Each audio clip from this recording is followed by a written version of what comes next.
어머니, 제발 가만히 좀 계세요. 제가 창피한데 왜 저한테 이러세요? 그건 내 아들의 목소리가 아니었어요. 하객들 앞에서 며느리에게 핀잔 좀 줬다고 내 머리채를 움켜쥔 건 내가 평생을 바쳐 키운 아들이 아니었습니다. 두피를 파고드는 끔찍한 고통보다 심장을 도려내는 듯한 배신감이 온몸을 꿰뚫었습니다. 그 순간 제 안에 무언가가 끊어졌습니다. 눈물 대신 독한 불꽃이 타올랐어요. 그래서 결심했습니다. 내가 버린 이 어미가 어떤 사람인지 똑똑히 보여주겠다고 말입니다. 사연 시작하기 전 무료로 할 수 있는 구독과 좋아요 부탁드려요. 매일 사연을 찾아주신 고마운 분들께 항상 행복이 가득하시길 바랍니다. 모든 비극은 사실 아주 오래전부터 시작되었는지도 모릅니다. 바로 그 사람, 제 남편이 제 곁을 떠나던 그날부터 말이에요. 병원 복도 끝 창문으로 들어오던 소독약 냄새 섞인 차가운 새벽 공기를 저는 지금도 잊을 수가 없어요. 남편은 10년을 앓았습니다. 신부전증이라는 몹쓸 병은 성실했던 한 남자를 서서히 무너뜨렸고 결국에는 제 인생 전부를 삼켜버렸습니다. 마지막 순간 남편은 제 손을 잡고 아무 말도 하지 못했어요. 그저 앙상하게 마른 손으로 제 손등을 몇 번 쓸어내렸을 뿐입니다. 그 눈빛이 무슨 말을 하고 싶었는지 저는 너무나 잘 알고 있었습니다. 미안하다 여보. 그리고 우리 아들 우리 지훈이 좀 부탁하네. 그 눈빛에 대고 저는 차마 울 수가 없었어요. 여기서 내가 무너지면 저 사람이 눈을 감지 못할 것 같았습니다. 장례는 정신없이 치렀습니다. 남편 앞으로 들어놓았던 변변한 보험 하나 없던 시절이었죠. 10년간의 병원비는 집을 팔고 남은 땅을 팔고 시댁과 친정에서 빌릴 수 있는 돈은 모두 끌어다 써도 감당이 되지 않았습니다. 장례를 치르고 나니 제 손에 남은 것은 빚더미뿐이었어요. 텅 빈 방 안에 초등학생이던 아들 지훈이와 단둘이 남았을 때 저는 비로소 현실을 마주했습니다. 남편이 남기고 간 낡은 옷가지 몇 개와 아들의 해맑은 얼굴. 그것이 제 세상의 전부였어요. 그날 밤 지훈이는 제 옆에 누워 곤히 잠이 들었습니다. 새근거리는 아이의 숨소리를 들으며 천장을 보는데 눈물이 복물처럼 터져 나왔습니다. 무섭고 막막하고 원망스러웠습니다. 왜 하필 나에게 이런 시련이 닥쳤을까? 남들은 다들 남편 덕 보고 편히 산다는데 나는 왜 이 어린 것을 데리고 이 험한 세상을 혼자 버텨내야 하는가? 남편의 얼굴이 떠올랐다가 빚독촉을 하던 사람들의 얼굴이 스쳐 지나갔습니다. 이대로 아들 손을 잡고 저 세상으로 따라가 버릴까?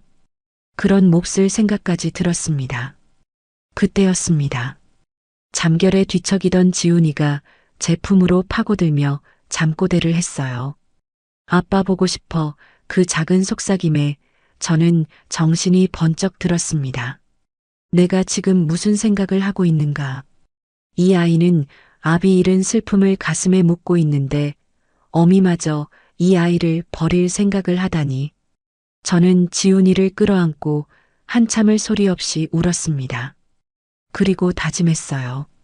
무슨 일이 있어도 이 아이만큼은 굶기지 않겠다. 아비 없는 자식이라고 손가락질 당하지 않게 세상에서 가장 훌륭한 사람으로 키워내겠다고 말입니다. 다음 날 저는 창고 깊숙이 넣어두었던 낡은 재봉틀을 꺼냈습니다. 시집 올 때 친정어머니가 유일하게 손에 쥐어주신 제 유일한 재산이었죠. 먼지를 닦아내고 기름을 치자 다행히 쌩쌩하게 잘 돌아갔습니다. 저는 그걸 들고 무작정 시장으로 나갔어요. 남편 병수발하느라 경력은 끊긴 지 오래였지만 손재주 하나는 자신이 있었습니다. 시장 구석의 작은 수선집부터 시작해 옷을 만드는 공장까지 닥치는 대로 찾아가 일감을 달라고 머리를 조아렸습니다. 처음에는 다들 저를 미덥지 않게 쳐다봤어요. 하지만 제가 밤을 새워 만든 옷가지를 보고는 하나둘씩 일을 맡기기 시작했습니다. 그렇게 얻은 돈으로 시장 구석에 월세 5만 원짜리 작은 쪽방을 얻었습니다. 그곳이 제 첫 번째 봉제실이자 지훈이와 저의 새로운 보금자리였습니다.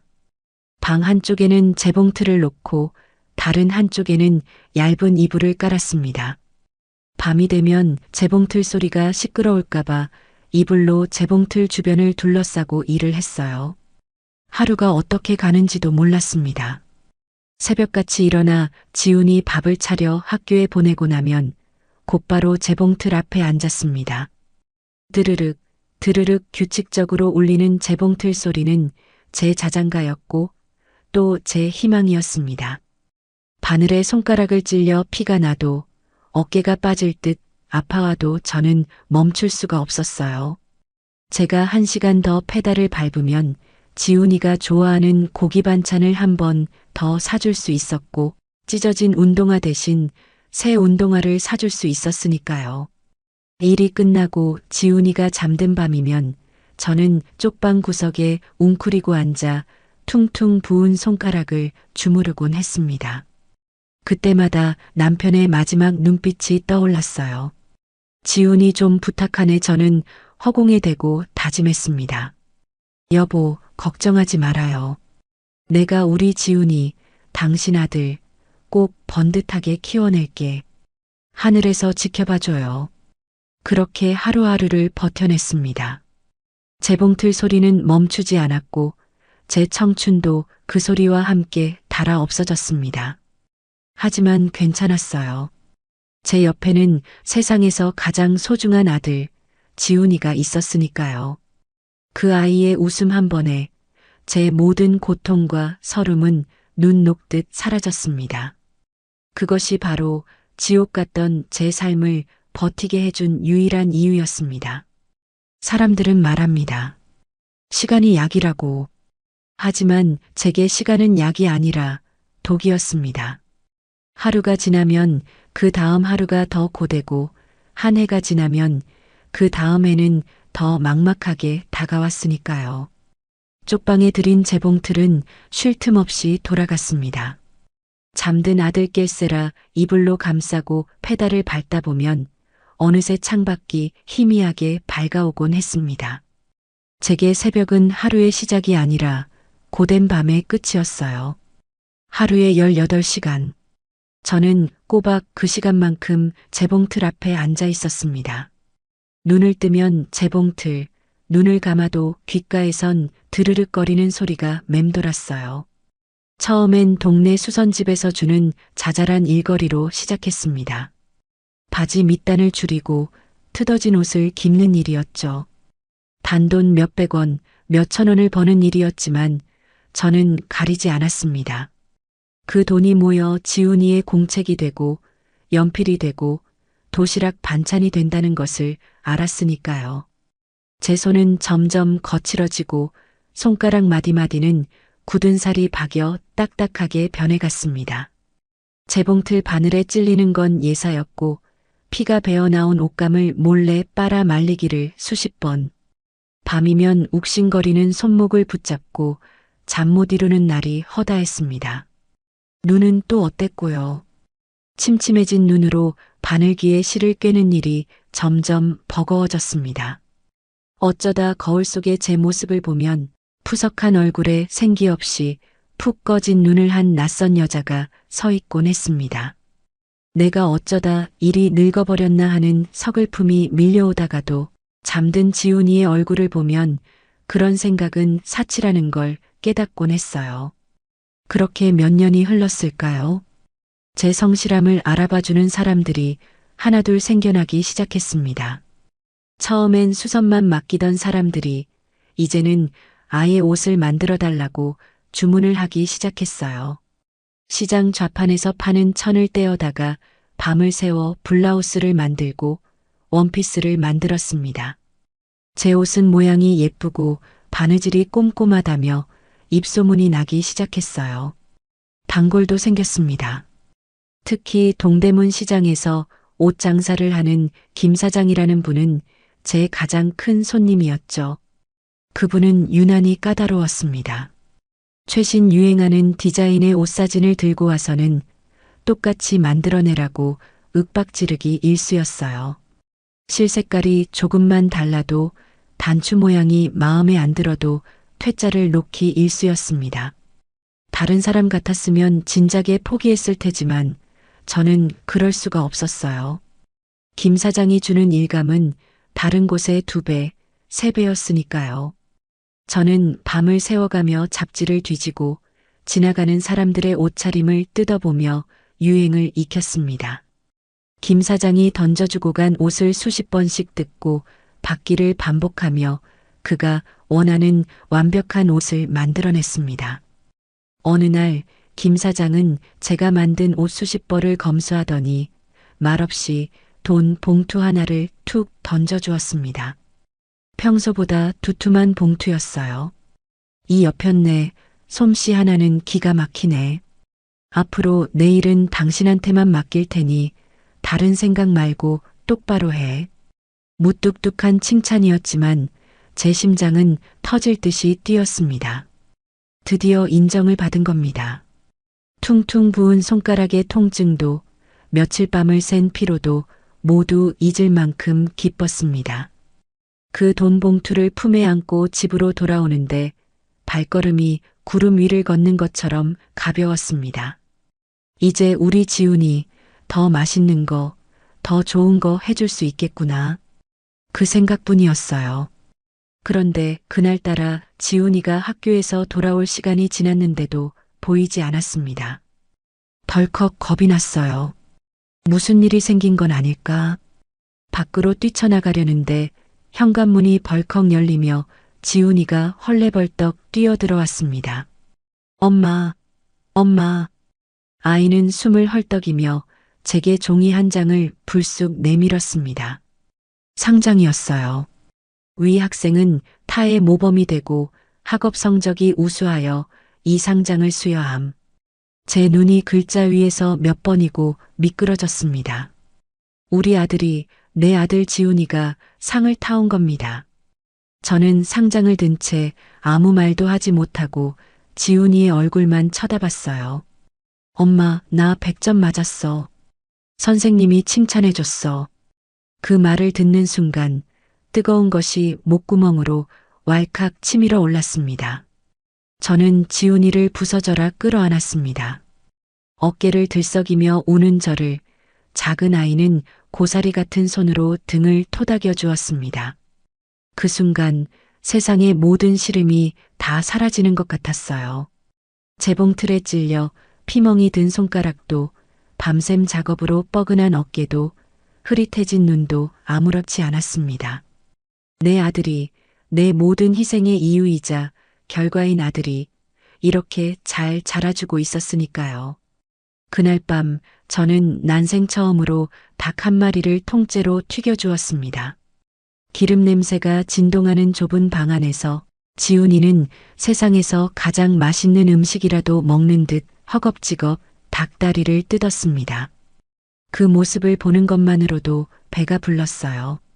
저는 김 사장이 준 두툼한 돈 봉투와 지훈이의 상장을 나란히 놓고 한참을 바라보았습니다. 제 피와 땀 그리고 눈물이었습니다. 그리고 이제는 희망이었습니다. 그날 이후 저는 더 악착같이 일했습니다. 하루에 4시간 이상 자본 적이 없었어요. 재봉틀은 이제 제 몸의 일부나 마찬가지였습니다. 드르륵, 드르륵, 쉼없이 돌아가는 재봉틀 소리는 고된 노동의 소음이 아니라 희망을 향해 달려가는 힘찬 엔진 소리처럼 들렸습니다.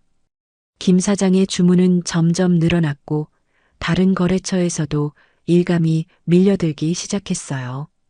더 이상 혼자서는 감당할 수 없을 지경에 이르렀습니다. 저는 결심했습니다. 이 작은 쪽방을 벗어나야겠다고. 내 아들에게 더는 재봉틀 소리를 들으며 잠들게 할 수는 없다고. 지훈이의 상장을 보며 다짐했습니다. 이 상장이 앞으로 쌓여갈 수많은 성공의 시작이 되도록 이 어미가 든든한 버팀목이 되어주겠다고 말입니다. 고된 노동의 끝에 찾아온 작은 보람은 제게 더 큰 꿈을 꿀 수 있는 용기를 주었습니다. 이대로만 가면 정말 남부럽지 않게 살 수 있을 것 같다는 희망이 어두운 제 삶의 한 줄기 빛처럼 스며들고 있었습니다. 제 작은 쪽방은 더 이상 저와 지훈이만의 공간이 아니었습니다. 방 한 구석부터 시작된 원단 더미는 어느새 발 디딜 틈 없이 방 안을 가득 채웠고 완성된 옷들은 벽에 매달린 행거에 빼곡하게 걸려 마치 색색의 병풍처럼 방을 둘러쌌습니다. 잠을 잘 때면 코끝에서 원단 먼지 냄새가 났고 밥을 먹을 때면 밥상 옆으로 실밥들이 굴러다녔습니다. 지훈이가 학교에서 받아온 상장이 벽에 걸린 자리조차 없게 되었을 때 저는 비로소 깨달았습니다. 더 이상 이렇게는 살 수 없다는 것을요. 일감은 그야말로 폭포수처럼 쏟아졌습니다. 동대문 김 사장의 주문은 갈수록 대담해졌고 그의 소개로 알게 된 다른 상인들까지 저를 찾기 시작했습니다. 순자 씨, 이번 신상 디자인인데 열흘 안에 200장 가능해요? 이거 샘플인데 최대한 빨리 100장만 좀 빼줘요. 하루가 멀다 하고 전화가 울려댔고 저는 거절하는 법을 몰랐습니다. 안 된다는 말을 하는 순간 이 기회가 다른 사람에게 넘어가 버릴 것만 같았기 때문입니다. 이 일감 하나하나가 지훈이의 미래와 직결되어 있다는 생각에 저는 제 한계를 밀어붙이고 또 밀어붙였습니다. 하지만 몸은 기계가 아니었습니다. 며칠씩 밤을 새우는 일이 잦아지자 재봉틀 페달을 밟다가 꾸벅꾸벅 조는 일이 다반사였습니다. 그러다 바늘에 손을 찧어 소리를 지르며 깨기도 하고 잘못 박은 옷을 뜯어내느라 날카로운 칼에 손을 베이기도 했습니다. 한 번은 너무 피곤한 나머지 다리미를 켜놓은 채 깜빡 잠이 들었습니다.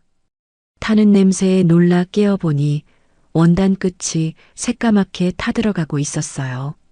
하마터면 불이 날 뻔한 아찔한 순간이었습니다. 그날 밤 저는 새까맣게 타버린 원단 조각을 손에 들고 한참을 울었습니다. 무서워서가 아니었어요. 서러워서였습니다.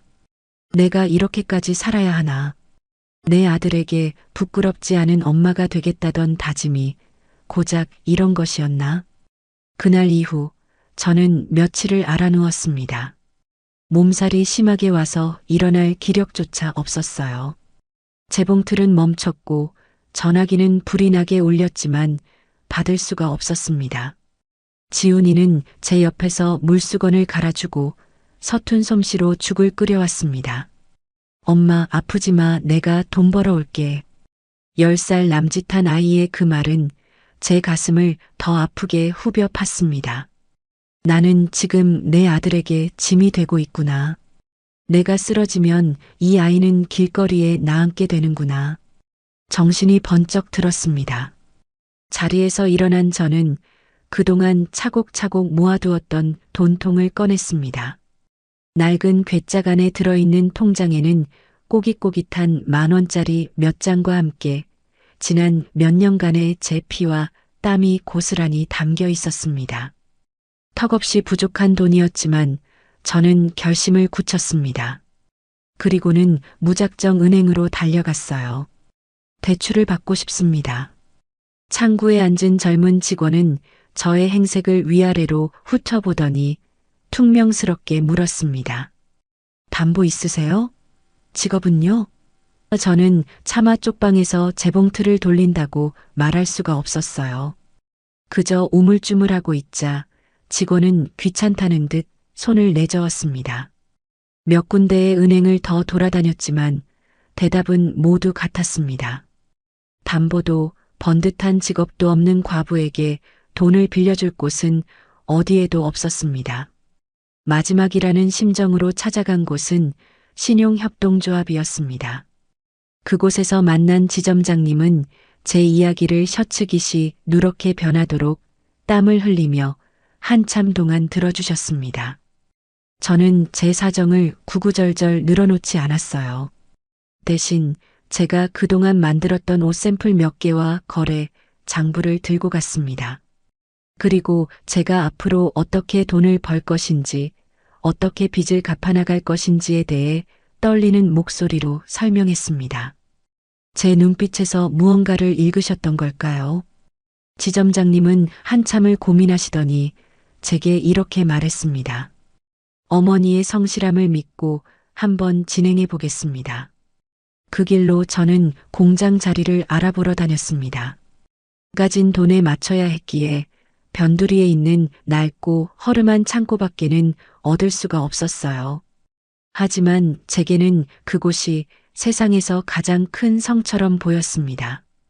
퀴퀴한 곰팡이 냄새가 나는 창고 안을 둘러보며 저는 이곳이 수십 대의 재봉틀 소리로 가득 찰 나를 상상했습니다. 지훈이가 마음껏 뛰어놀 수 있는 마당을 상상했고 따뜻한 밥을 함께 먹을 식당을 상상했습니다. 계약을 마치고 저는 대출금으로 중고 재봉틀 몇 대와 재단 기계를 들여놓았습니다. 그리고 처음으로 제 이름으로 된 간판을 걸었어요. 순자 의류. 간판 가게 주인이 삐뚤빼뚤하게 쓴 그 글씨를 보는데 눈물이 핑 돌았습니다. 남편의 아내, 지훈이의 엄마로만 살았던 제게 처음으로 제 이름이 생긴 순간이었습니다. 공장을 시작했지만 모든 것이 순탄하지만은 않았습니다. 가장 큰 문제는 사람이었어요. 일손이 부족해 처음으로 직원을 뽑았습니다. 저처럼 아이를 키우는 엄마들, 배움이 짧아 공장 말고는 갈 곳이 없는 아주머니들이었습니다. 저는 그들에게 기술을 가르치고 함께 밤을 새우며 일했습니다. 하지만 사람의 마음이라는 것이 제 마음 같지가 않더군요. 어떤 직원은 원단을 몰래 빼돌리다 들키기도 했고 어떤 직원은 기술만 배운 채 더 좋은 조건의 공장으로 떠나버리기도 했습니다. 사람에게 받은 상처가 골마 터질 때마다 저는 홀로 텅 빈 공장에 남아 재봉틀을 돌렸습니다. 기계는 배신하는 법이 없었으니까요. 저는 사장이었지만 그 누구보다 먼저 출근했고 가장 늦게 퇴근했습니다. 새벽 오시면 어김없이 일어나 공장 문을 열고 모든 기계에 기름칠을 하고 그날 작업할 원단을 재단해 놓았습니다. 직원들이 출근하면 함께 일하고 그들이 모두 퇴근한 뒤에도 저는 남아서 마지막 정리를 하고 나서야 집으로 향했습니다. 집이라고 해봤자 공장 한쪽에 마련한 작은 단칸방이 전부였지만 지훈이와 함께 누울 수 있다는 것만으로도 행복했습니다. 엄마, 사장님은 왜 이렇게 힘들어? 어느 날 제 어깨를 주무르던 지훈이가 물었습니다. 그 말에 저는 아무 대답도 할 수가 없었어요. 그러게 말이다. 사장님이 되면 좀 편해질 줄 알았는데 왜 나는 여전히 이렇게 힘든 걸까? 어깨에 올려진 아들의 작은 손을 잡으며 저는 애써 웃어 보였습니다. 우리 아들 부족하지 않게 키우려면 이 정도는 아무것도 아니야. 엄마는 괜찮아. 거짓말이었습니다. 하루에도 몇 번씩 모든 것을 내려놓고 도망치고 싶었습니다. 하지만 그럴 수 없었어요. 제 등 뒤에는 지훈이가 있었고 저를 믿고 따라주는 몇 안 되는 직원들의 생계가 달려 있었습니다. 그리고 무엇보다 순자 의류라는 제 이름 석 자의 무게가 제 어깨를 짓누르고 있었습니다. 시간이 흐르자 공장은 조금씩 자리를 잡아갔습니다. 불량률이 줄어들고 생산량은 늘어났습니다. 밤낮 없이 발로 뛴 덕분에 새로운 거래처도 몇 군데 더 뚫을 수 있었어요. 처음으로 직원들에게 월급 외에 작은 보너스를 챙겨주던 날 사장님 고맙습니다라며 제 손을 잡는 직원들의 얼굴을 보며 저는 그동안의 고생을 조금이나마 보상받는 기분이었습니다. 그날 밤 저는 지훈이를 데리고 시내에 있는 레스토랑에 갔습니다. 태어나서 처음으로 칼질이라는 것을 해봤어요. 하얀 접시에 담겨 나온 돈가스를 보며 어쩔 줄 몰라 하는 저와 달리 지훈이는 제법 능숙하게 칼질을 하며 맛있게 음식을 먹었습니다. 그 모습을 보니 또다시 울컥 눈물이 쏟아질 것 같았어요. 이제는 아들에게만큼은 부족하지 않게 해주자. 그 간절함 하나로 버텨온 세월이었습니다. 낡은 창고 같던 공장은 이제 제법 그럴듯한 모습을 갖춰가고 있었고 제 통장 잔고도 조금씩 불어나고 있었습니다. 하지만 제 마음 한구석의 불안감은 쉬이 가시지 않았습니다. 이 고생의 끝은 과연 어디일까? 내가 과연 이 모든 것을 끝까지 지켜낼 수 있을까? 밤마다 잠 못 이루고 뒤척이며 저는 제 자신에게 수없이 되물었습니다. 그리고 그때마다 떠오르는 것은 단 하나, 제 아들 지훈이의 얼굴이었습니다. 그래, 내 아들을 위해서라면, 그 아이를 위해서라면 나는 무엇이든 할 수 있다. 그 생각만이 저를 다시 일으켜 세우는 유일한 힘이었습니다. 세월은 참으로 무심하게 흘렀습니다. 제 허리는 조금씩 굽어갔고 머리카락엔 서리가 내렸지만 제 아들 지훈이는 늠름한 청년으로 자라주었습니다. 공장은 쉴 새 없이 돌아갔고 저는 이제 동대문 시장에서 순자 의류하면 모르는 사람이 없을 정도로 자리를 잡았어요. 낡은 창고였던 공장은 번듯한 2층 건물이 되었고 직원도 20명이 넘었습니다. 지긋지긋했던 단칸방 생활을 청산하고 방 3개짜리 아파트로 이사하던 날 저는 현관문을 붙잡고 한참을 울었습니다. 이제 우리 지훈이 친구들을 데려와도 부끄럽지 않은 집이 생겼구나. 그 생각만으로도 지난 세월의 모든 고통이 씻겨 내려가는 듯 했습니다.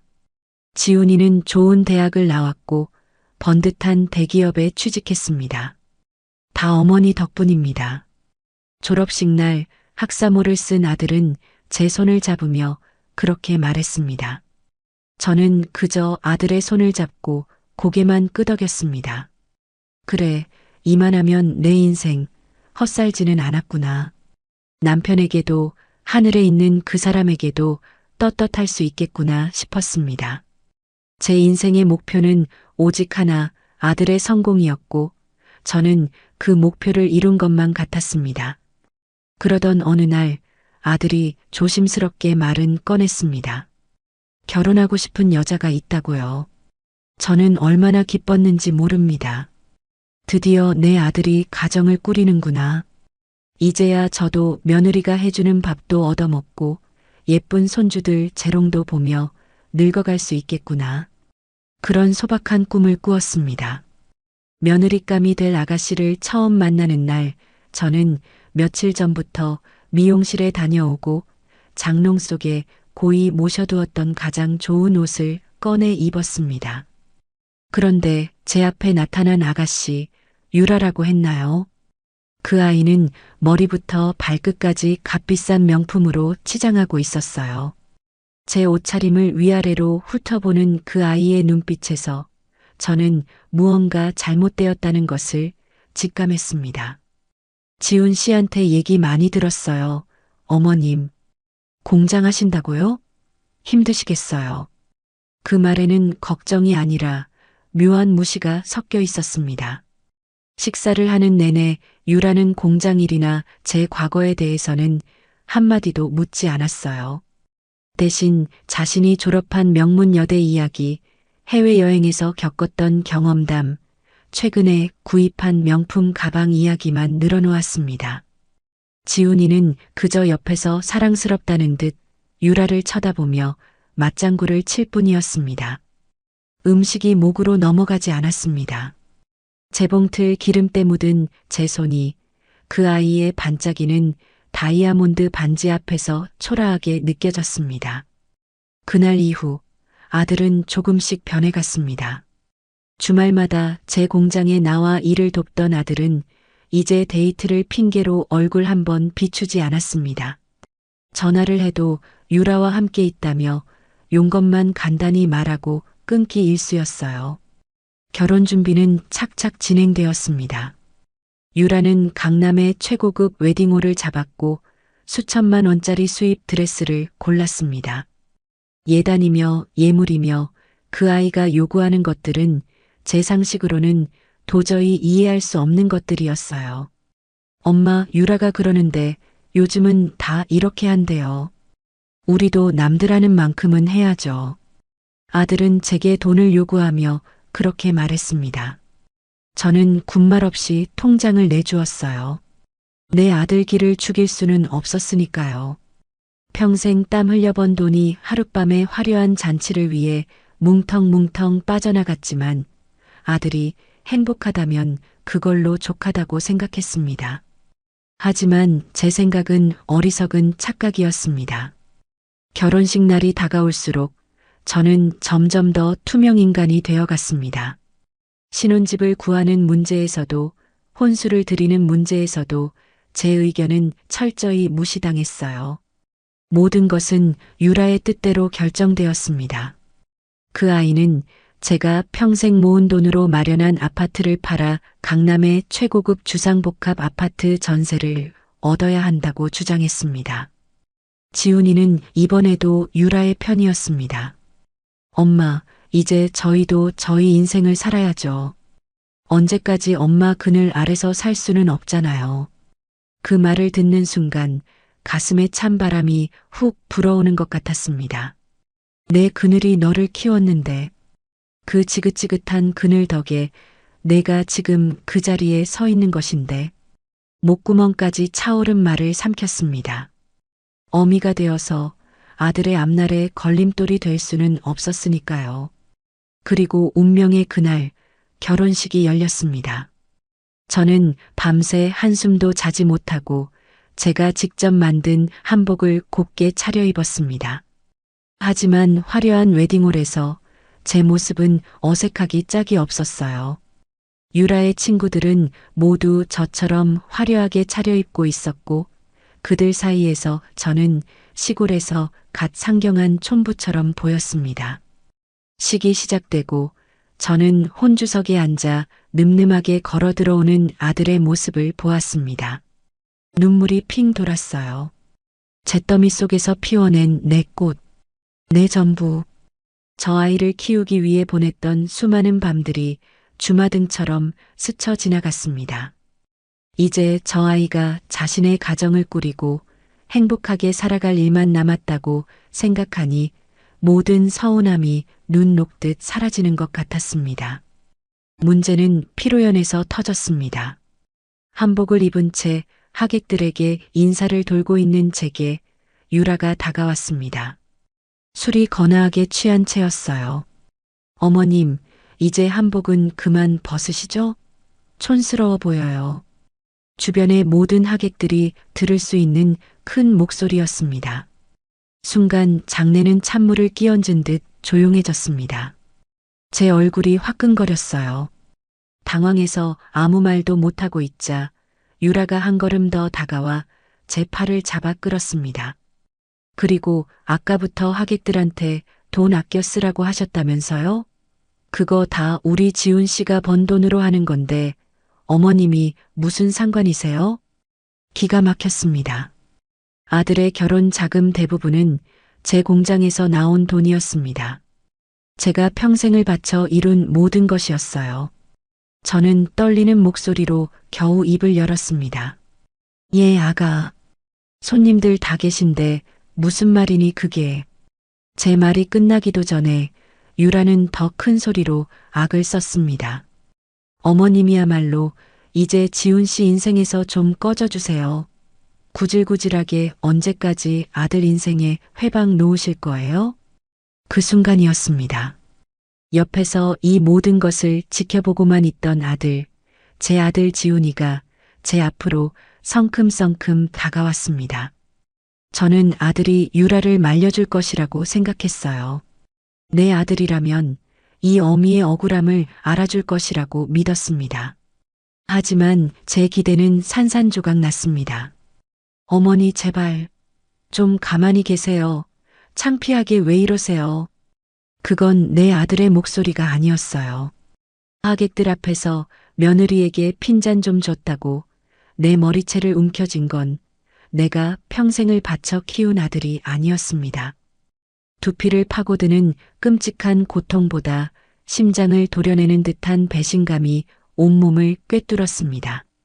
세상이 빙글빙글 돌고 수많은 사람들의 웅성거리는 소리가 멀게만 들렸습니다. 제 뺨 위로 뜨거운 것이 흘러내렸습니다. 눈물인 줄 알았지만 아니었습니다. 그건 제 심장에서부터 흘러나온 피눈물이었습니다.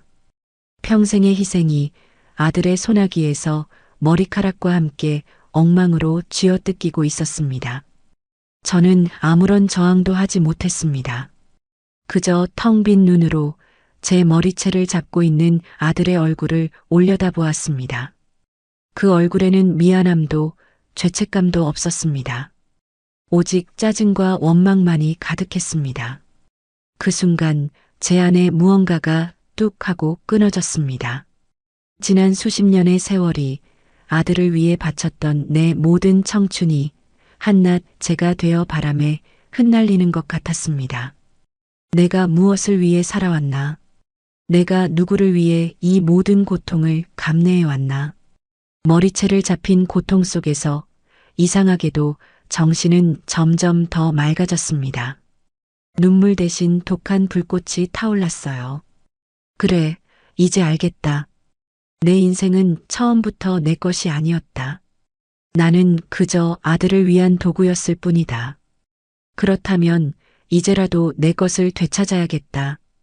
내가 버린 이 어미가 어떤 사람인지, 내가 이룬 것들의 진짜 주인이 누구인지 뼈저리게 느끼게 해주겠다고. 그래서 결심했습니다. 내가 너희에게 준 모든 것을 잿더미까지 긁어모아 되찾아오겠다고 말입니다. 어떻게 그 지옥 같은 결혼식장을 빠져나왔는지 기억나지 않습니다. 누군가 제 팔을 부축했던 것 같기도 하고 웅성거리는 소리들 사이로 제 이름을 부르는 목소리가 들렸던 것 같기도 합니다. 제 기억 속에 남은 것은 오직 하나, 경멸과 짜증이 뒤섞인 눈으로 저를 내려다보던 아들의 얼굴뿐이었습니다.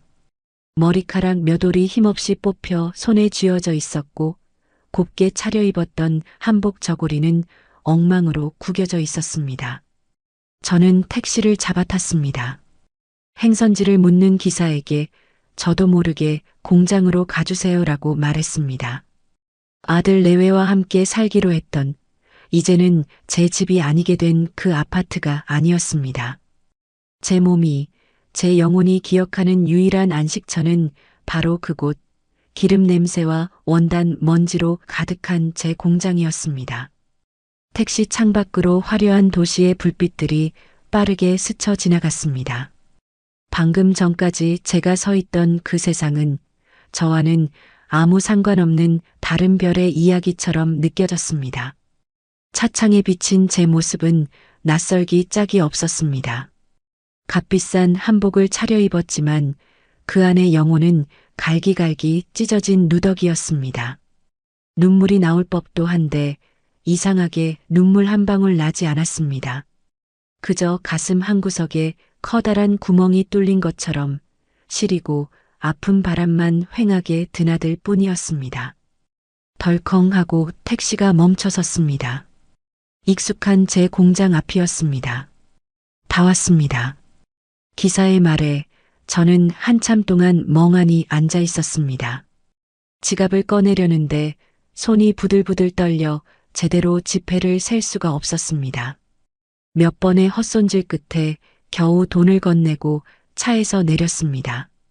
철컥하고 자물쇠를 여는 소리가 유난히 크게 울렸습니다.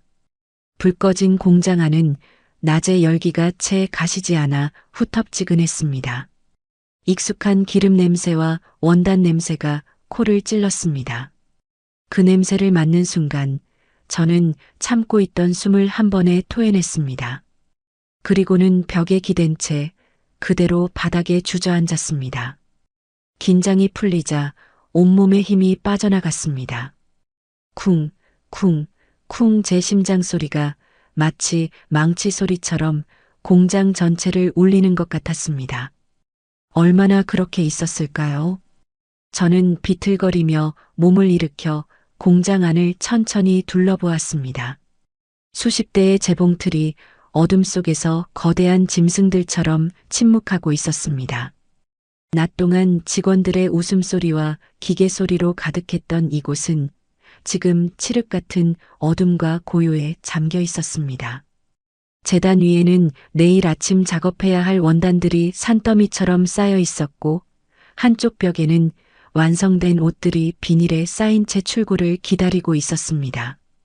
이 모든 것이 제가 제 청춘과 맞바꾼 것들이었습니다. 남편을 잃고 어린 아들의 손을 잡고 세상에 내쳐졌을 때 저를 구원해 준 것은 바로 저 재봉틀이었습니다. 하루 18시간 저 의자에 앉아 페달을 밟고 또 밟았습니다. 손가락이 찢어지고 허리가 끊어질 듯 아파와도 저는 멈추지 않았습니다. 제가 멈추는 순간 제 아들의 미래도 멈춘다고 생각했기 때문입니다. 한 걸음 한 걸음 저는 제 손때가 묻은 기계들을 어루만지며 공장 안을 걸었습니다. 저 재봉틀로는 지훈이의 첫 소풍 도시락 가방을 만들어 주었지. 저 재단기 앞에서는 지훈이의 중학교 입학 선물로 양복을 처음으로 재단했었지. 저 다리미로는 밤늦게까지 공부하는 아들의 교복을 매일 아침 칼같이 다려주었지. 공장의 모든 것들에 제 아들과의 추억이, 제 희생의 역사가 새겨져 있었습니다. 저는 공장 2층, 제 사무실로 올라갔습니다. 책상 위에는 며칠 전 아들이 가져다 놓은 결혼사진이 담긴 액자가 놓여 있었습니다. 세상에서 가장 행복한 미소를 짓고 있는 아들과 그 옆에 바싹 붙어 팔짱을 낀 채 웃고 있는 며느리, 그리고 그들 옆에 어색한 미소를 지으며 서 있는 저의 모습. 저는 그 사진을 물끄러미 바라보았습니다. 사진 속의 저는 마치 초대받지 않은 손님처럼 보였습니다. 그들의 행복한 세상에 제가 낄 자리는 처음부터 없었던 것입니다. 저는 액자를 집어들었습니다. 그리고는 그대로 바닥에 내던져 버렸습니다. 와장창 유리가 깨지는 날카로운 소리가 정적을 갈랐습니다. 산산조각 난 유리 파편들 사이로 아들과 며느리의 웃는 얼굴이 갈기갈기 찢겨져 있었습니다. 저는 거친 숨을 몰아쉬며 깨진 액자를 발로 몇 번이고 짓밟았습니다. 분노가, 참을 수 없는 분노가 온몸에서부터 치밀어 올랐습니다. 내가 어떻게 키운 아들인데, 내가 너를 어떻게 키웠는데 내가 감히 내게 이럴 수 있단 말인가. 서러움이 파도처럼 밀려왔습니다. 남편 없이 홀로 아들을 키우며 겪었던 수많은 서름과 고통이 한꺼번에 되살아났습니다. 돈이 없어 굶기를 밥 먹듯 했던 시절, 아프다는 말 한마디 못하고 끙끙 앓으며 일했던 밤들, 행여나 아비 없는 자식이라고 손가락질 받을까봐 남들보다 2배, 3배로 아등바등 살았던 세월. 그 모든 시간이 주마등처럼 눈앞을 스쳐 지나갔습니다. 저는 자리에 주저앉아 소리내어 울기 시작했습니다. 하지만 그것은 슬픔의 눈물이 아니었습니다. 억울함과 분노가 뒤섞인 피 맺힌 절규였습니다. 내 인생은 무엇이었나? 내 모든 것을 바쳤는데 왜 내게 남은 것은 이 끔찍한 배신뿐인가? 한참을 울었을까요? 눈물은 말랐고 목은 쉬어버렸습니다. 저는 텅 빈 눈으로 창밖을 바라보았습니다. 어느새 동이 트고 있었습니다. 잿빛 하늘을 뚫고 새벽의 첫 햇살이 공장 창문으로 스며들어 왔습니다. 그 빛은 어둠 속에 잠겨있던 재봉틀 하나를 환하게 비추고 있었습니다. 제가 처음 일을 시작할 때부터 함께했던 가장 낡고 오래된 재봉틀이었습니다. 저는 홀린 듯 그 재봉틀 앞으로 다가갔습니다. 의자에 앉아 익숙하게 페달 위에 발을 올렸습니다. 그리고는 옆에 있던 자투리 원단을 들어 재봉틀 바늘 아래에 놓았습니다. 드르륵, 드르륵, 드르르르륵. 수십 년 만에 처음으로 저는 아무 생각 없이 페달을 밟았습니다. 아들을 위해서가 아니었습니다. 주문을 맞추기 위해서도 아니었습니다. 오직 저 자신을 위해, 이 끝을 알 수 없는 분노와 허무함을 잊기 위해 미친 듯이 페달을 밟았습니다. 규칙적으로 울리는 재봉틀 소리가 제 심장 박동과 겹쳐졌습니다. 소리는 점점 더 커졌고 공장 전체를 뒤흔들었습니다. 얼마나 시간이 흘렀을까요? 재봉틀 소리가 멈췄습니다. 저는 고개를 들어 제가 박음질한 원단을 바라보았습니다. 아무런 무늬도 모양도 없는 그저 실밥만이 어지럽게 엉켜있는 천조각이었습니다. 마치 제 인생처럼. 그것을 보는 순간 제 머릿속에 번개처럼 하나의 생각이 스쳐 지나갔습니다. 그래, 내 삶은 내가 지켜야 한다. 아들도 그 누구도 나를 지켜주지 않는다. 평생을 바쳐 헌신했지만 돌아온 것은 배신뿐이었다. 그렇다면 이제 더 이상 누구를 위해 희생하지 않겠다. 누구를 위해 인내하지 않겠다. 나를 짓밟은 자들에게 내가 어떤 사람인지 똑똑히 보여주겠다. 내가 피땀 흘려 이룬 이 모든 것의 주인이 누구인지 뼈저리게 가르쳐 주겠다. 그 결심이 서는 순간 제 마음속의 모든 슬픔과 서러움이 거짓말처럼 사라졌습니다. 대신 그 자리에는 얼음장처럼 차갑고 강철처럼 단단한 무언가가 자리 잡았습니다. 그것은 분노를 넘어선 차가운 각성이었습니다. 저는 자리에서 일어났습니다. 그리고 제 사무실 책상 서랍 깊숙한 곳에서 낡은 서류 봉투 하나를 꺼냈습니다. 그 안에는 지난 수십 년간 제가 사모은 땅과 건물의 등기부등본, 그리고 공장의 모든 자산 목록이 담겨 있었습니다. 모든 서류의 소유주란에는 이순자라는 제 이름 석자가 선명하게 박혀 있었습니다. 저는 그 서류들을 책상 위에 펼쳐놓고 싸늘한 미소를 지었습니다. 이제부터 내가 어떻게 변하는지 똑똑히 지켜보아라, 내 아들아. 새벽의 여명이 제 얼굴 위로 서늘하게 내리쬐고 있었습니다. 그것은 새로운 하루의 시작이 아니라 길고 긴 복수의 서막이었습니다. 그날 이후 저는 다른 사람이 되었습니다. 제 안에서 무언가 단단히 부서져 내렸고 그 빈자리에는 강철보다 차갑고 칼날보다 날카로운 무언가가 자리 잡았습니다. 더 이상 슬프지 않았습니다. 억울하지도 않았어요. 제 감정은 오직 하나의 목표를 향해 명료하게 정렬되었습니다. 그것은 바로 되찾는 것이었습니다. 결혼식 다음 날 저는 평소와 똑같은 시간에 일어났습니다. 밤새 울었다는 것이 믿기지 않을 정도로 몸은 가벼웠고 정신은 놀랍도록 맑았습니다. 저는 엉망이 된 한복을 벗어 쓰레기통에 처박고 평소에 입던 작업복으로 갈아입었습니다. 그리고 어젯밤 깨뜨린 액자 파편들을 빗자루로 깨끗하게 쓸어 담았습니다.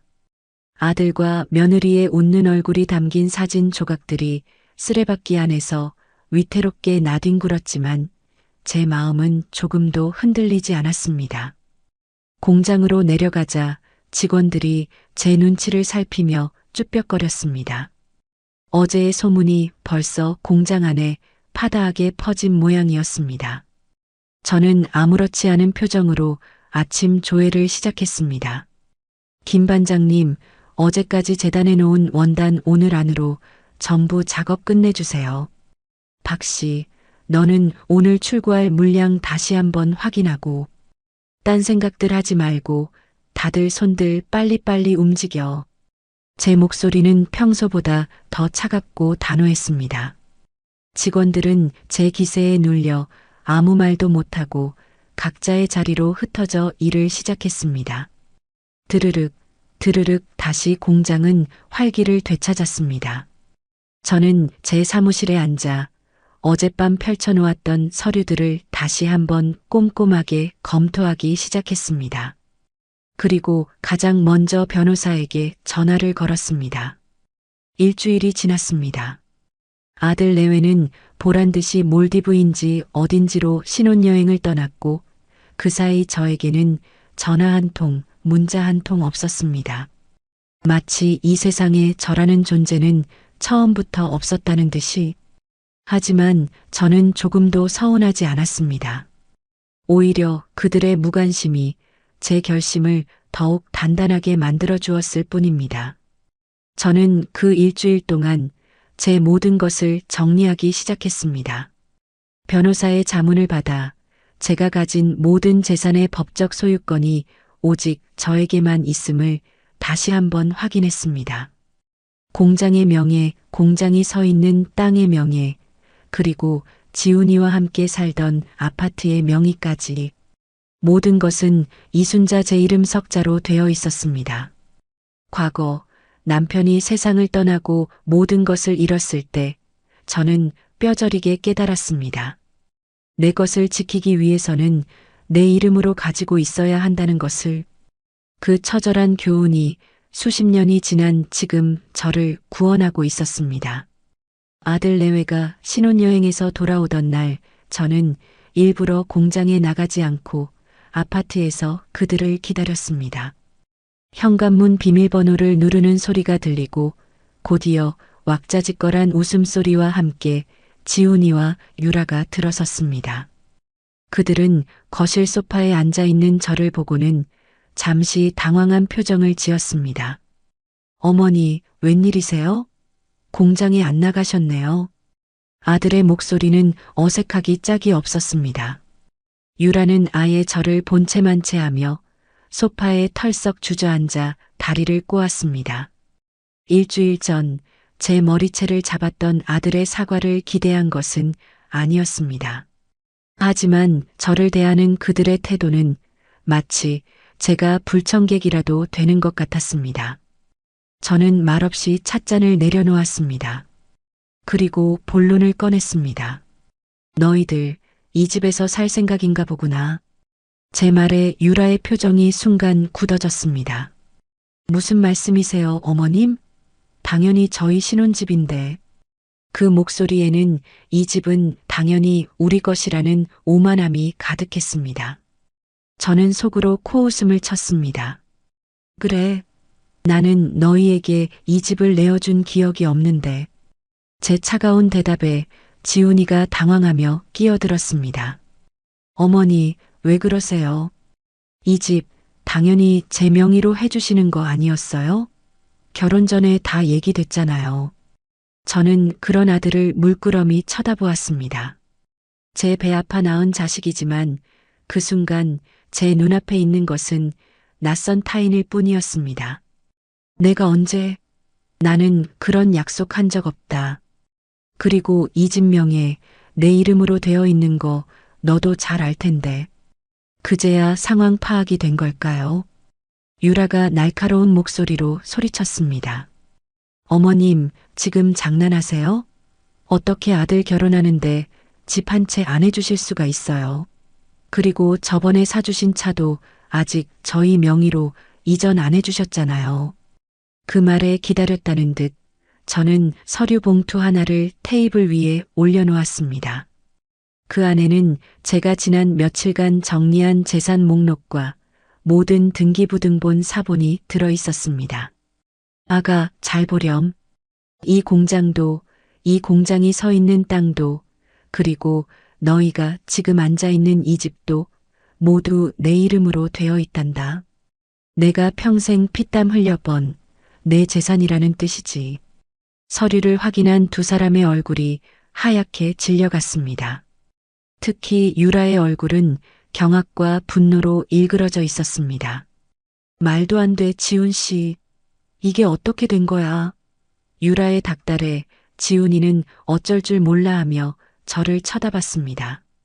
그 눈빛에는 원망과 함께 일말의 애원이 담겨 있었습니다. 어머니, 제발 제 체면 좀 살려주세요. 하지만 저는 더 이상 그 눈빛에 흔들리는 과거의 어미가 아니었습니다. 그러니 너희는 당장 이 집에서 나가거라. 너희가 살 집은 너희 힘으로 구해야지. 어디 어미 등골을 빼먹을 생각을 해. 어머니, 어떻게 저희한테 이러실 수가 있어요? 아들이 절규하듯 소리쳤습니다. 저는 자리에서 일어나 현관문을 활짝 열었습니다. 그리고 차갑게 말했습니다. 내가 너한테 어떻게 했는데? 내 결혼식 날 내 마누라 편들어서 이 어미 머리채를 잡았던 건 누구였지? 그때 이미 너와 나는 모자간의 연이 끊어진 거다. 그러니 이제 와서 어머니 소리 하지 마라. 역겨우니까. 제 말은 비수처럼 날아가 아들의 가슴에 박혔습니다. 지훈이는 아무 말도 하지 못하고 입술만 파들파들 떨었습니다. 그 옆에서 유라는 악을 쓰며 제게 달려들 기세였지만 제 싸늘한 눈빛에 압도당해 차마 움직이지 못했습니다. 일주일 주마. 그 안에 내 놈들 짐 싸서 이 집에서 나가. 만약 그때까지 나가지 않으면 내가 사람 시켜서 내 놈들 짐 길바닥에 다 내다 버릴 줄 알아라. 그 말을 끝으로 저는 그들을 뒤로하고 방으로 들어와 문을 잠갔습니다. 문 밖에서 한참 동안 유라의 악소리와 아들의 절망적인 울음소리가 들려왔습니다. 하지만 제 마음은 호수처럼 고요했습니다. 오히려 오랜 체증이 쑥 내려가는 듯한 기묘한 통쾌함마저 느껴졌습니다. 며칠 뒤 저는 아들 내외가 그동안 제 카드를 긁어대며 명품을 사들이고 주식과 코인에 무리하게 투자하여 큰 빚을 졌다는 사실을 알게 되었습니다. 그들은 제가 당연히 집과 재산을 물려줄 것이라고 믿고 미래의 돈을 끌어다 쓴 것이었습니다. 이제 그 모든 빚은 오롯이 그들 두 사람의 몫이 되었습니다. 일주일 뒤 아들 내외는 정말로 짐을 싸서 그 집을 나갔습니다. 마지막까지 제게 용서를 구하거나 매달릴 줄 알았지만 그들은 원망 가득한 눈빛으로 저를 쳐다볼 뿐이었습니다. 그 모습을 보며 저는 제 선택이 틀리지 않았음을 다시 한번 확신했습니다. 텅 빈 아파트에 홀로 남았습니다. 복수의 첫 단추는 성공적으로 깨었습니다. 그런데 이상했습니다. 아들을 알거지로 만들어 내쫓았는데 왜 마음 한구석이 허전하거나 아프지 않은 걸까요? 슬픔도 죄책감도 없었습니다. 그저 낯선 평온함만이 저를 감싸고 있었습니다. 저는 텅 빈 거실을 둘러보며 제 자신에게 물었습니다. 이순자, 너는 이제 정말 괜찮은 거니? 대답은 없었습니다. 그저 창밖으로 들어오는 차가운 저녁 노을만이 제 그림자를 길게 늘어뜨리고 있을 뿐이었습니다. 아들 내외가 떠나간 아파트는 거대하고 텅 빈 동굴처럼 느껴졌습니다. 그들이 남기고 간 값비싼 가구와 소품들은 주인을 잃은 채 먼지만 쌓여갔고 집안 어디에서도 사람의 온기라고는 찾아볼 수 없었습니다. 저는 그 낯선 고요함 속에서 며칠을 보냈습니다. 하지만 더 이상 그곳에 머물고 싶지 않았습니다. 그 집은 제게 아들과의 단절을 상징하는 공간일 뿐 더 이상 따뜻한 보금자리가 아니었기 때문입니다. 결심을 굳힌 저는 제 인생의 다음 단계를 준비하기 시작했습니다. 그것은 바로 이별이었습니다. 제 청춘과 맞바꾼, 제 분신과도 같았던 순자 의류와의 이별. 공장을 정리하겠다는 제 발표에 직원들은 모두 경악했습니다. 저와 함께 10수년을 일해온 김 반장님은 제 손을 붙잡고 눈물까지 글썽였습니다. 사장님, 갑자기 왜 이러세요? 저희는 이제 어디로 가라고 그들의 얼굴에는 당혹감과 원망이 서려 있었습니다. 저는 그들의 마음을 이해하지 못하는 바가 아니었지만 제 결심은 확고했습니다. 그동안 다들 고생 많았소. 이건 내 퇴직금이니 다들 요긴하게들 쓰시오. 저는 직원 한 사람 한 사람에게 두둑한 퇴직금 봉투를 건넸습니다. 법에서 정한 것보다 훨씬 많은 액수였습니다. 그리고 그동안 거래해왔던 다른 공장 사장들에게 직접 전화를 걸어 제 직원들을 받아줄 것을 부탁했습니다. 기술 좋고 성실한 제 직원들은 얼마 지나지 않아 모두 새로운 일자리를 찾을 수 있었습니다. 마지막으로 저는 공장의 모든 기계와 남은 원단들을 헐값에 처분했습니다. 수십 대의 재봉틀이 트럭에 실려나가는 모습을 저는 사무실 창가에 서서 묵묵히 지켜보았습니다. 드르륵거리던 기계 소리가 멈춘 공장은 죽은 듯이 고요했습니다. 제 심장 소리 같았던 그 소음이 사라지자 견딜 수 없는 허전함이 밀려왔습니다. 내가 지금 무슨 짓을 하고 있는 거지? 뒤늦은 후회가 파도처럼 밀려왔지만 저는 애써 고개를 저었습니다. 이것은 끝이 아니라 새로운 시작을 위한 과정일 뿐이라고. 공장 건물과 땅은 생각보다 비싼 값에 팔렸습니다. 부동산 업자는 운이 좋았다며 축하해 주었지만 저는 조금도 기쁘지 않았습니다. 제 손에 들린 계약서는 마치 제 인생의 한 페이지를 뜯어낸 것처럼 느껴졌습니다. 모든 정리가 끝나고 텅 빈 공장을 마지막으로 둘러보던 날, 저는 바닥에 떨어져 있던 작은 실뭉치 하나를 발견했습니다. 수십 년간 제 옷과 머리카락에 붙어 다녔던 지긋지긋했던 그 실뭉치를 손에 쥐자 저도 모르게 눈물이 핑 돌았습니다. 이제 정말 끝이구나. 그렇게 저는 제 과거와 완벽하게 이별했습니다. 제 손에는 이제 평생을 쓰고도 남을 만큼의 돈이 쥐어져 있었지만 제 마음은 갈 곳을 잃은 나룻배처럼 막막하기만 했습니다. 앞으로 뭘 해야 할까? 어떻게 살아야 할까? 평생을 아들을 위해, 공장을 위해 살아왔던 제게 오롯이 저만을 위한 시간이라는 것은 너무나 낯설고 두려운 것이었습니다. 며칠을 고민하던 끝에 저는 한 신문 광고를 보게 되었습니다. 도심 속 자연에서 누리는 편안한 노후, 프리미엄 시니어 타운.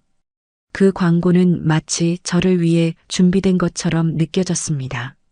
저는 홀린 듯 수화기를 들어 상담 예약을 잡았습니다. 그렇게 찾아간 곳은 제가 상상했던 것과는 전혀 다른 세상이었습니다. 칙칙한 요양원을 생각했던 제 눈앞에 펼쳐진 것은 잘 가꿔진 정원과 고급스러운 건물들이 어우러진 마치 외국의 어느 리조트 같은 풍경이었습니다.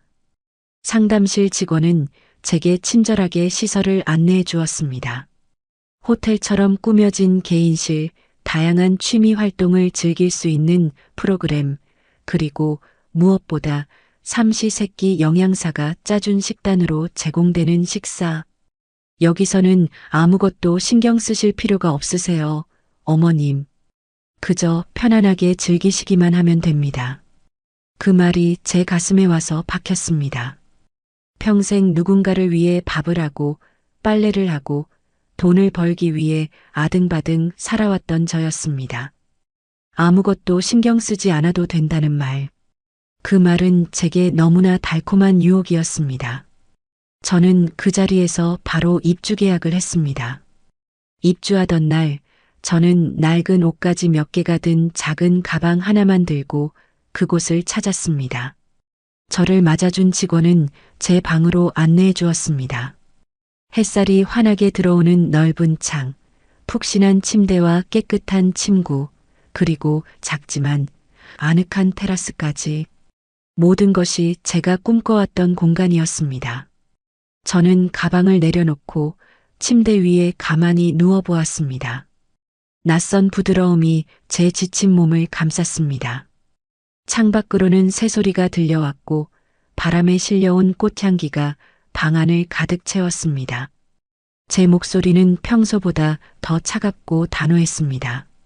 직원들은 제 기세에 눌려 아무 말도 못하고 각자의 자리로 흩어져 일을 시작했습니다. 드르륵 드르륵 다시 공장은 활기를 되찾았습니다.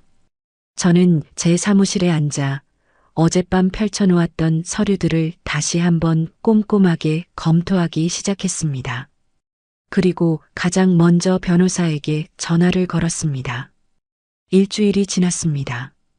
아들 내외는 보란듯이 몰디브인지 어딘지로 신혼여행을 떠났고 그 사이 저에게는 전화 한 통, 문자 한 통 없었습니다. 마치 이 세상에 저라는 존재는 처음부터 없었다는 듯이. 하지만 저는 조금도 서운하지 않았습니다. 오히려 그들의 무관심이 제 결심을 더욱 단단하게 만들어 주었을 뿐입니다. 저는 그 일주일 동안 제 모든 것을 정리하기 시작했습니다. 변호사의 자문을 받아 제가 가진 모든 재산의 법적 소유권이 오직 저에게만 있음을 다시 한번 확인했습니다. 공장의 명예, 공장이 서 있는 땅의 명예, 그리고 지훈이와 함께 살던 아파트의 명의까지 모든 것은 이순자 제 이름 석자로 되어 있었습니다. 과거 남편이 세상을 떠나고 모든 것을 잃었을 때 저는 뼈저리게 깨달았습니다. 내 것을 지키기 위해서는 내 이름으로 가지고 있어야 한다는 것을. 그 처절한 교훈이 수십 년이 지난 지금 저를 구원하고 있었습니다. 아들 내외가 신혼여행에서 돌아오던 날 저는 일부러 공장에 나가지 않고 아파트에서 그들을 기다렸습니다. 현관문 비밀번호를 누르는 소리가 들리고 곧이어 왁자지껄한 웃음소리와 함께 지훈이와 유라가 들어섰습니다. 그들은 거실 소파에 앉아있는 저를 보고는 잠시 당황한 표정을 지었습니다. 어머니, 웬일이세요? 공장에 안 나가셨네요. 아들의 목소리는 어색하기 짝이 없었습니다. 유라는 아예 저를 본체만 채하며 소파에 털썩 주저앉아 다리를 꼬았습니다. 일주일 전 제 머리채를 잡았던 아들의 사과를 기대한 것은 아니었습니다. 하지만 저를 대하는 그들의 태도는 마치 제가 불청객이라도 되는 것 같았습니다. 저는 말없이 찻잔을 내려놓았습니다. 그리고 본론을 꺼냈습니다. 너희들 이 집에서 살 생각인가 보구나. 제 말에 유라의 표정이 순간 굳어졌습니다. 무슨 말씀이세요, 어머님? 당연히 저희 신혼집인데. 그 목소리에는 이 집은 당연히 우리 것이라는 오만함이 가득했습니다. 저는 속으로 코웃음을 쳤습니다. 그래, 나는 너희에게 이 집을 내어준 기억이 없는데. 제 차가운 대답에 지훈이가 당황하며 끼어들었습니다. 어머니, 왜 그러세요? 이 집 당연히 제 명의로 해주시는 거 아니었어요?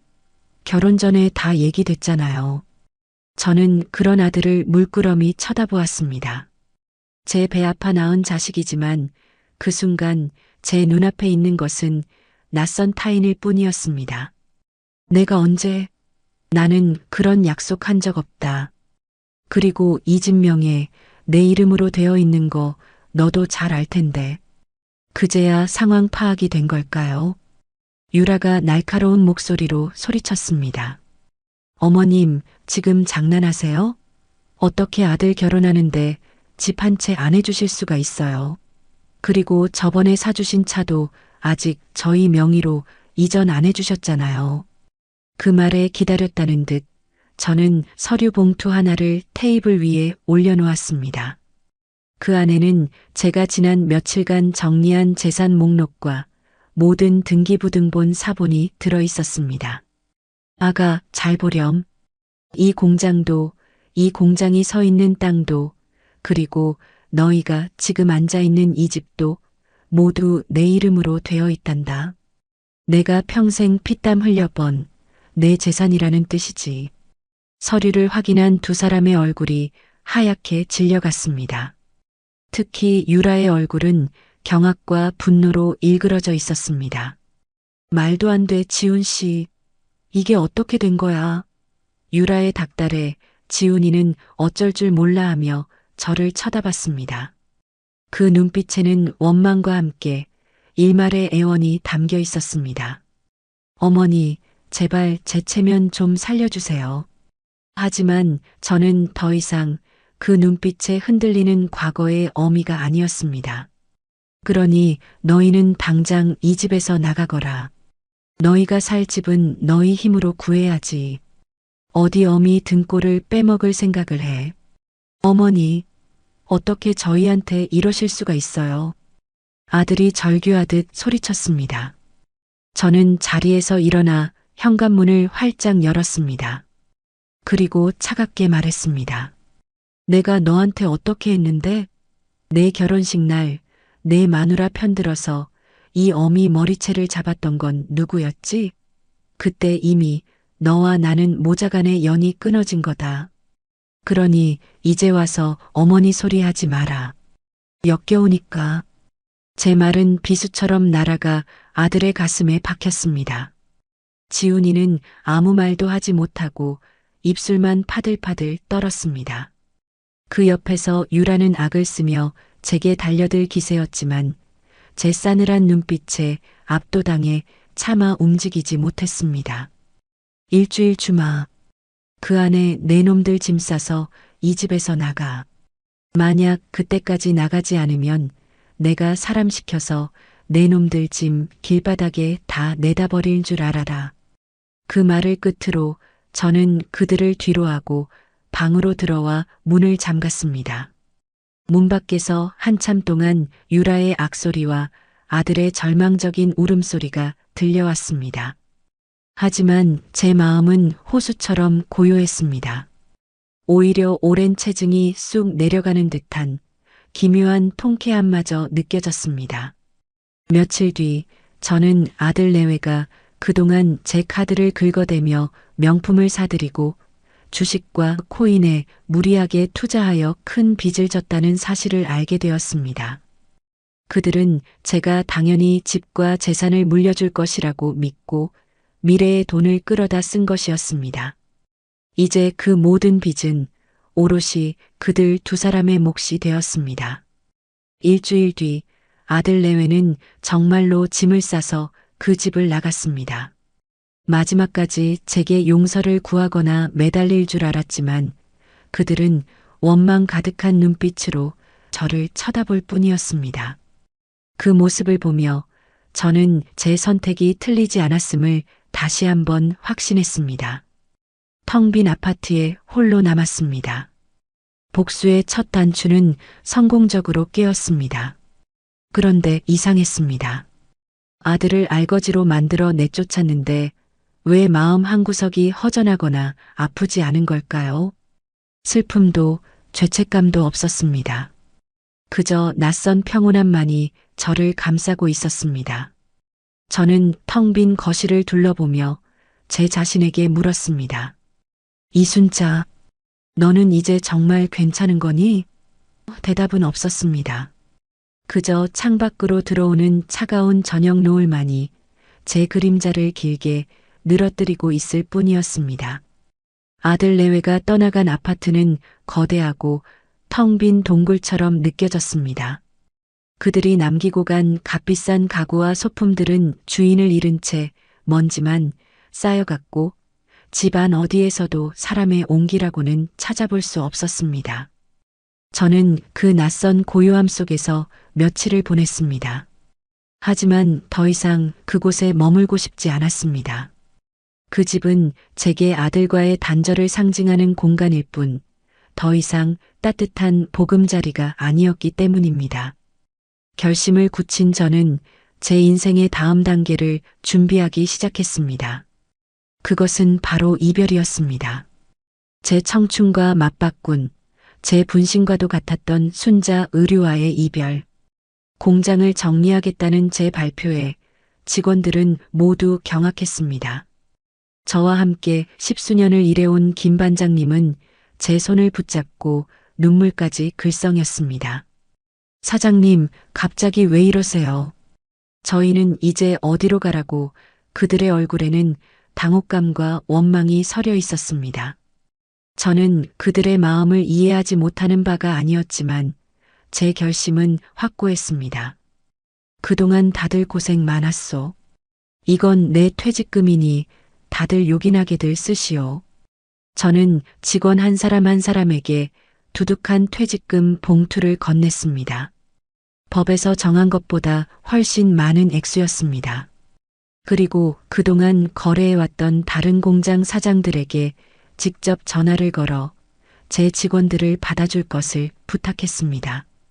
기술 좋고 성실한 제 직원들은 얼마 지나지 않아 모두 새로운 일자리를 찾을 수 있었습니다. 마지막으로 저는 공장의 모든 기계와 남은 원단들을 헐값에 처분했습니다. 수십 대의 재봉틀이 트럭에 실려나가는 모습을 저는 사무실 창가에 서서 묵묵히 지켜보았습니다. 드르륵거리던 기계 소리가 멈춘 공장은 죽은 듯이 고요했습니다. 제 심장 소리 같았던 그 소음이 사라지자 견딜 수 없는 허전함이 밀려왔습니다. 내가 지금 무슨 짓을 하고 있는 거지? 뒤늦은 후회가 파도처럼 밀려왔지만 저는 애써 고개를 저었습니다.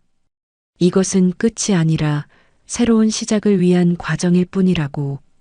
공장 건물과 땅은 생각보다 비싼 값에 팔렸습니다. 부동산 업자는 운이 좋았다며 축하해 주었지만 저는 조금도 기쁘지 않았습니다. 제 손에 들린 계약서는 마치 제 인생의 한 페이지를 뜯어낸 것처럼 느껴졌습니다. 모든 정리가 끝나고 텅 빈 공장을 마지막으로 둘러보던 날, 저는 바닥에 떨어져 있던 작은 실뭉치 하나를 발견했습니다.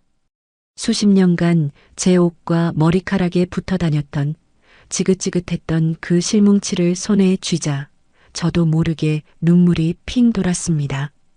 이제 정말 끝이구나. 그렇게 저는 제 과거와 완벽하게 이별했습니다.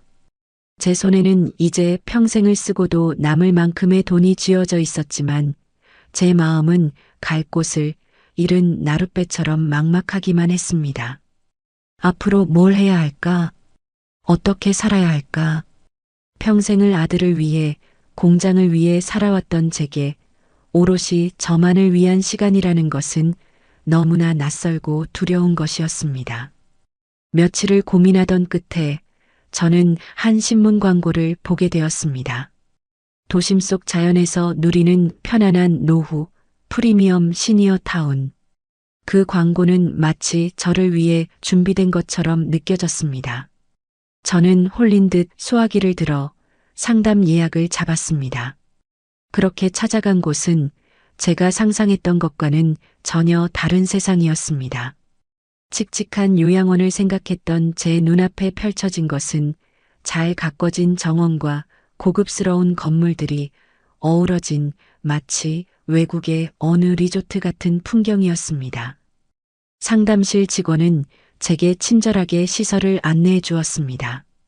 호텔처럼 꾸며진 개인실, 다양한 취미 활동을 즐길 수 있는 프로그램, 그리고 무엇보다 삼시세끼 영양사가 짜준 식단으로 제공되는 식사. 여기서는 아무것도 신경 쓰실 필요가 없으세요, 어머님. 그저 편안하게 즐기시기만 하면 됩니다. 그 말이 제 가슴에 와서 박혔습니다. 평생 누군가를 위해 밥을 하고 빨래를 하고 돈을 벌기 위해 아등바등 살아왔던 저였습니다. 아무것도 신경 쓰지 않아도 된다는 말. 그 말은 제게 너무나 달콤한 유혹이었습니다. 저는 그 자리에서 바로 입주 계약을 했습니다. 입주하던 날, 저는 낡은 옷가지 몇 개가 든 작은 가방 하나만 들고 그곳을 찾았습니다. 저를 맞아준 직원은 제 방으로 안내해 주었습니다. 햇살이 환하게 들어오는 넓은 창, 푹신한 침대와 깨끗한 침구, 그리고 작지만 아늑한 테라스까지 모든 것이 제가 꿈꿔왔던 공간이었습니다. 저는 가방을 내려놓고 침대 위에 가만히 누워보았습니다. 낯선 부드러움이 제 지친 몸을 감쌌습니다. 창밖으로는 새소리가 들려왔고 바람에 실려온 꽃향기가 방 안을 가득 채웠습니다.